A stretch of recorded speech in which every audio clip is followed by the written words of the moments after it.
Student, मेरे इस new video में आपका स्वागत है। और आज का लेसन है गतिमान आवेश और चुंबकत्व, लेसन 4 है। ठीक है, 12th क्लास का फिजिक्स से। ठीक है, 12th क्लास का फिजिक्स से ये लेसन क्या है तो 4 है। तो चलिए इसका देखते हैं पहला क्वेश्चन। तो पहला क्वेश्चन है कि त्वरित आवेश उत्पन्न करती है, त्वरित आवेश उत्पन्न करती है तो अल्फा किरणें, गामा किरणें, बीटा किरणें या विद्युत चुम्बकीय तरंग। तो इसका जो राइट आंसर है वो होगा विद्युत चुम्बकीय तरंग। इसका डी वाला राइट आंसर है। देखते हैं अगला क्वेश्चन। तो अगला क्वेश्चन है 30 डिग्री सी पर आवेशित कण चुंबकीय क्षेत्र में प्रवेश करता है तो उसका पथ हो जाता है, क्या होता है? वृत्ताकार, हेलिकल, दीर्घवृत्ताकार या सीधी रेखा। तो इसका जो राइट आंसर है वो होगा हेलिकल। ठीक है, बी वाला इसका राइट आंसर है। अगला क्वेश्चन देखते हैं। तो अगला क्वेश्चन इसमें यह है कि जब किसी अमापी को शंट किया जाता है तो इसकी सीमा क्षेत्र होती है, क्या बढ़ती है, घटती है, अस्थिर होती है या इनमें से कोई नहीं। तो इसका जो राइट आंसर होगा, ठीक है, वो है बढ़ती है। ठीक है, अगला क्वेश्चन देखते हैं। तो अगला क्वेश्चन है विद्युत धारा के चुंबकीय प्रभाव की खोज की थी। विद्युत धारा के चुंबकीय प्रभाव की खोज की थी तो किसने? एम्पियर ने, ऑस्ट्रेड ने, फ्लेमिंग ने या फैराडे ने। तो इसका जो राइट आंसर है वो है ऑस्ट्रेड ने। ठीक है, बी वाला इसका राइट आंसर है। अगला क्वेश्चन देखते हैं। तो अगला क्वेश्चन है धारावाही वृत्तीय कुंडली के केंद्र पर उत्पन्न चुंबकीय क्षेत्र रहता है कुंडली के तल में, कुंडली के तल के लंबवत, कुंडली के तल से 45 डिग्री पर या कुंडली के तल से 180 डिग्री पर, यानी 180 डिग्री पर। तो इसका जो राइट आंसर है वो होगा कुंडली के तल के लंबवत, कुंडली के तल के लंबवत, यानी बी वाला इसका 1 मिनट।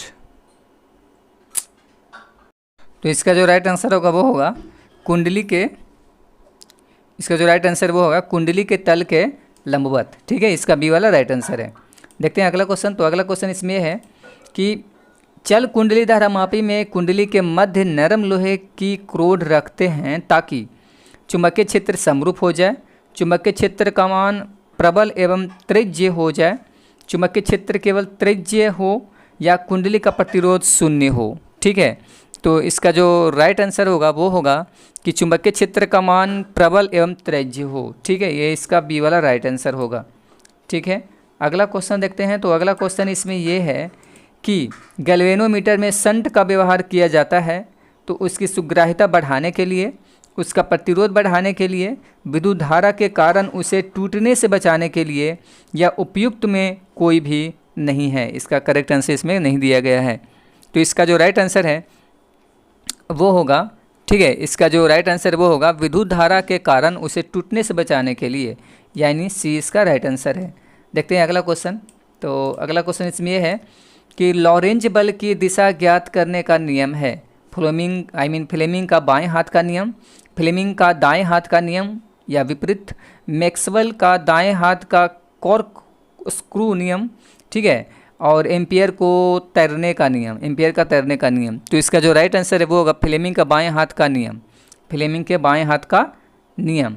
तो ये वाला इसका, ए वाला इसका राइट आंसर होगा। अगला क्वेश्चन देखते हैं। तो अगला क्वेश्चन इसमें ये आ रहा है कि चल कुंडली गैल्वेनोमीटर की सुग्राह्यता बढ़ाई जा सकती है तो कुंडली में फेरों की संख्या घटाकर, चुंबकीय फ्लक्स को बढ़ाकर, कुंडली के क्षेत्र को घटाकर, प्रति एकांक ऐंठन को बढ़ाकर। तो इसका जो राइट आंसर है कि कुंडली में चल कुंडली में गैल्वेनोमीटर की सुग्राह्यता बढ़ाई जा सकती है। तो कैसे? तो कुंडली में इसका जो राइट आंसर होगा वो होगा कि चुंबकीय फ्लक्स को बढ़ाकर, यानी बी वाला इसका राइट आंसर होगा। ठीक है, अगला क्वेश्चन देखते हैं।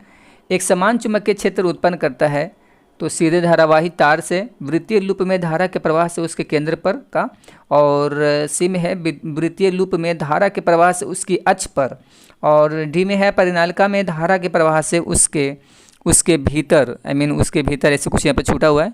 ठीक है, तो इसका जो राइट आंसर होगा वो होगा परिनालिका में धारा के प्रवाह से उसके भीतर, उसके प्रवाह से, परिनालिका में धारा के प्रवाह से उसके, ठीक है, भीतर, ऐसे कुछ होगा इसका लास्ट में ऑप्शन। ठीक है, ये इसका ऑप्शन जो है ना वो डी वाला होगा। ठीक है, देखते हैं अगला क्वेश्चन। इसमें कुछ छूटा हुआ है, खैर अगला क्वेश्चन देखिए। तो अगला क्वेश्चन इसमें यह है कि अगला क्वेश्चन इसमें यह आ रहा है कि संट के प्रयोग में धारामापिक सुग्राहिता होती है। सुग्राहिता है तो क्या घट जाती है? संट के प्रयोग में धारामापिक सुग्राहिता क्या होती है? घट जाती है, बढ़ जाती है, अपरिवर्तित रहती है या इनमें से कोई नहीं। ठीक है, तो क्या होता है? तो इसका जो राइट आंसर है वो होता है क्या? घट जाती है। ठीक है, क्या होता है? घट जाती है। और जो पहले वाला जो था ना, ये वाला ये वाला, ठीक है, पैनालिका में धारा के प्रवाह से उसके भीतर, यहाँ पे क्या लिखा जाएगा? तो भीतर लिखा जाएगा। ठीक है, चलिए अगला देखते हैं। फिर भी अगर कुछ मिस्टेक हो तो उसके लिए मैं सॉरी बोल रहा हूँ। ठीक है, और कमेंट जरूर कीजिएगा कि कितना ज़्यादा गलत मैं, अगर गलत टाइपिंग इसमें हुआ है तो कहाँ कहाँ पे कौन कौन सा क्वेश्चन में उसका बताइएगा ज़रूर। चलिए देखते हैं नेक्स्ट क्वेश्चन। और अभी तक अगर आप हमारे चैनल को सब्सक्राइब नहीं किए तो कर लीजिएगा। ठीक है, एक गैल्वेनोमीटर को आमीटर में बदलने के लिए जोड़ा जाता है। एक गैल्वेनोमीटर को आमीटर में बदलने के लिए जोड़ा जाता है। क्वेश्चन ऑप्शन है समानांतर में निम्न प्रतिरोध से, श्रेणी में उच्च प्रतिरोध, श्रेणी में निम्न प्रतिरोध, समानांतर में उच्च प्रतिरोध। तो इसका जो राइट आंसर है वो होगा समांतर में निम्न प्रतिरोध। समांतर में निम्न प्रतिरोध यानी ये वाला इसका राइट आंसर है। अगला क्वेश्चन देखते हैं। तो अगला क्वेश्चन इसमें आ रहा है कि एक गैल्वेनोमीटर को वोल्ट मीटर में परिवर्तित किया जा सकता है। समानांतर में उच्च प्रतिरोध, ठीक है, या समानांतर में, हाँ, एक गैल्वेनोमीटर को वोल्ट मीटर में परिवर्तित किया जा सकता है। समानांतर में उच्च प्रतिरोध, श्रेणी क्रम में उच्च प्रतिरोध, श्रेणी क्रम में निम्न प्रतिरोध या समानांतर क्रम में उच्च प्रतिरोध। ठीक है, तो इसका जो राइट आंसर होगा वो होगा श्रेणी क्रम में उच्च प्रतिरोध। श्रेणी क्रम में उच्च प्रतिरोध, श्रेणी क्रम में उच्च प्रतिरोध यानी इसका बी वाला राइट आंसर है। ठीक है, अगला क्वेश्चन देखते हैं। तो इसमें अगला क्वेश्चन ये है कि जब किसी 1 मिनट, ठीक है, जब किसी एमीटर को शंट किया जाता है तो इसकी माप सीमा क्या होती है? बढ़ती है, घटती है, स्थिर रहती है या इनमें से कोई नहीं। ठीक है, तो इसका जो राइट आंसर है वो होगा बढ़ती है। अगला क्वेश्चन देखते हैं। तो अगला क्वेश्चन इसमें यह है कि रिजु धारा की चुंबकीय बल रेखाएं होती है, क्या होती है? धारा के चारों ओर वृत्तीय, धारा के समानांतर तथा सरल रेखीय, धारा के अभिलंबवत तथा सरल रेखीय या इनमें से कोई नहीं। ठीक है, तो इसका जो राइट आंसर है वो होगा, ठीक है, इसका जो राइट आंसर है वो होगा धारा के चारों ओर वृत्तीय। धारा के चारों ओर वृत्तीय। ठीक है, अगला क्वेश्चन देखते हैं। तो अगला क्वेश्चन इसमें यह है, एक आदर्श अमीटर का प्रतिरोध होता है तो कम होता है, अधिक होता है, अनंत होता है या शून्य होता है? तो इसका जो राइट आंसर है वो होता है, क्या होता है? तो शून्य होता है। ठीक है, और अगला क्वेश्चन देखते हैं। तो इसमें अगला क्वेश्चन ये है कि चल कुंडली गैल्वेनोमीटर के बनाने का सिद्धांत है। चल कुंडली गैल्वेनोमीटर के बनाने का सिद्धांत है तो धारा का चुंबक पर प्रभाव, धारा का उष्मीय प्रभाव, धारा का रासायनिक प्रभाव, चुंबक का धारा पर प्रभाव। ठीक है, तो इसका जो राइट आंसर होगा वो होगा चुंबक का धारा पर प्रभाव। चुंबक का धारा पर प्रभाव, ठीक है, चुंबक का धारा पर प्रभाव, ये इसका राइट आंसर होगा। कौन सा? तो डी वाला। ठीक है, अगला क्वेश्चन देखते हैं। तो अगला क्वेश्चन इसमें यह है कि गैल्वेनोमीटर को वोल्ट मीटर में बनाने में ज़रूरत होता है। ठीक है, गैल्वेनोमीटर को वोल्ट मीटर बनाने में ज़रूरत है तो उच्च प्रतिरोध का, निम्न प्रतिरोधों का, संधारित्र का या प्रेरण कुंडली का। ठीक है, तो इसका जो राइट आंसर है वो होगा उच्च प्रतिरोध का। क्या होगा? तो उच्च प्रतिरोध का। इसका ए वाला राइट आंसर है। अगला क्वेश्चन देखते हैं। तो अगला क्वेश्चन इसमें यह है कि चुंबकीय क्षेत्र का ऐसे मात्रक होता है, चुंबकीय क्षेत्र का ऐसे मात्रक होता है तो क्या होता है? तो टेस्ला होता है, वेबर होता है, हेनरी होता है या फैराडे होता है। ठीक है, तो इसका जो राइट आंसर है वो होगा टेस्ला होता है। मैं अभी भी बोल रहा हूँ कि अगर कोई क्वेश्चन में मिस्टेक हो तो उसके लिए मैं सॉरी बोल रहा हूँ। ठीक है, अगला क्वेश्चन देखते हैं। तो अगला क्वेश्चन इसमें यह है कि समरूप वेग से चलायमान आवेश उत्पन्न करता है तो केवल विद्युतीय क्षेत्र में, केवल चुंबकीय क्षेत्र में, विद्युत चुंबकीय क्षेत्र में या इनमें से कोई नहीं।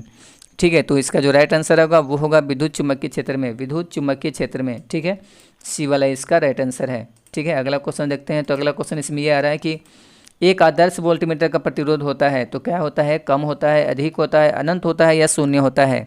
तो इसका जो राइट आंसर है वो होता है कि शून्य होता है। ठीक है, इसका सी वाला राइट आंसर है। अगला क्वेश्चन देखते हैं। अगला क्वेश्चन है, दो गतिमान आवेशों के बीच लगता है, क्या लगता है? केवल कूलॉम बल लगता है, चुंबकीय बल भी लगता है, नाभिकीय बल भी लगता है या इनमें से कोई नहीं? ठीक है, तो इसका जो राइट आंसर है वो होगा कि चुंबकीय बल भी लगता है। बी वाला इसका राइट आंसर होगा।